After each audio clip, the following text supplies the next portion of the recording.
Welcome to this final installment on the clinical management of post-traumatic stress disorder. Today, we're focusing on prevention, the current go-to treatments, and taking a look at what the future holds for patient care. So we'll be covering the latest evidence on prevention strategies, we'll talk about the cornerstones of established treatments, and then get into the really exciting future of PTSD care. And all of this is based on some recent pretty landmark reviews. Okay, let's dive right into this. It seems logical, right?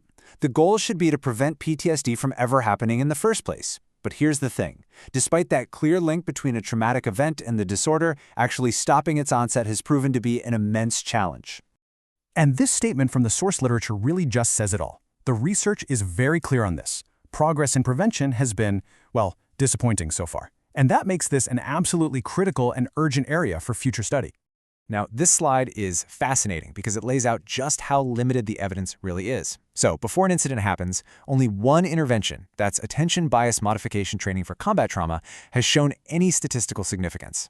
After an incident, it looks like single-session EMDR has some benefit compared to just doing nothing, but, and this is a key warning, individual psychological debriefing is not recommended for children or adolescents. There's emerging evidence against it. And this slide really illustrates how the picture changes when we look at more intensive approaches.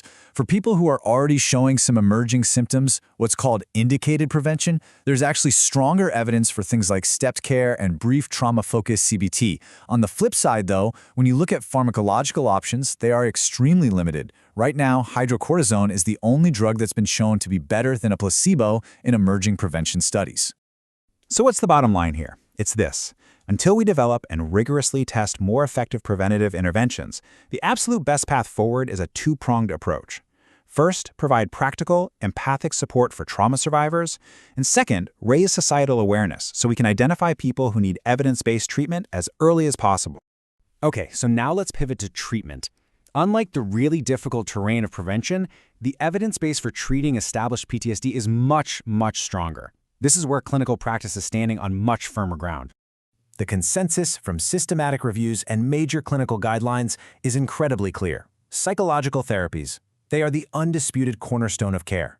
Specifically, two approaches really stand out as the most effective first-line treatments: trauma-focused cognitive behavior therapy, or TF-CBT, and eye movement desensitization and reprocessing, better known as EMDR.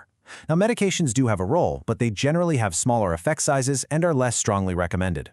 But, the field is not standing still. Not at all. Researchers are actively exploring new and really innovative avenues to not only improve patient outcomes, but also to increase access to care for PTSD. And this slide highlights some of the most promising frontiers.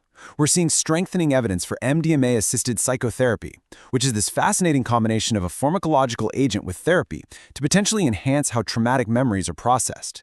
Digital delivery is a total game changer for access, with things like internet-based CBT and other tools. We're also seeing promise in alternative interventions like yoga and transcranial magnetic stimulation. But really, the ultimate goal, the holy grail, is a move toward precision psychiatry, tailoring treatments to an individual's specific biological markers and how their PTSD presents. All right, so to wrap this all up, let's distill all of this complex information into the four most critical take-home messages for understanding the modern clinical management of PTSD. This slide gives us a really powerful summary. Okay, number one, prevention is still very difficult, and the best evidence we have points toward early intervention with TF-CBT for those with emerging symptoms. Two, treatment is well established with TF-CBT and MDR as the clear first-line approaches. 3. Innovation is happening fast, especially in MDMA-assisted therapy and digital delivery. And finally, number 4. The future is all about precision, shifting research to address specific types of PTSD and the cumulative impact of trauma. And that really is the critical question, isn't it? This big shift away from a one-size-fits-all model and towards understanding specific patient profiles. Well, it leaves us to consider how, in the coming years, we will truly be able to tailor these powerful interventions for each person's unique journey to recovery.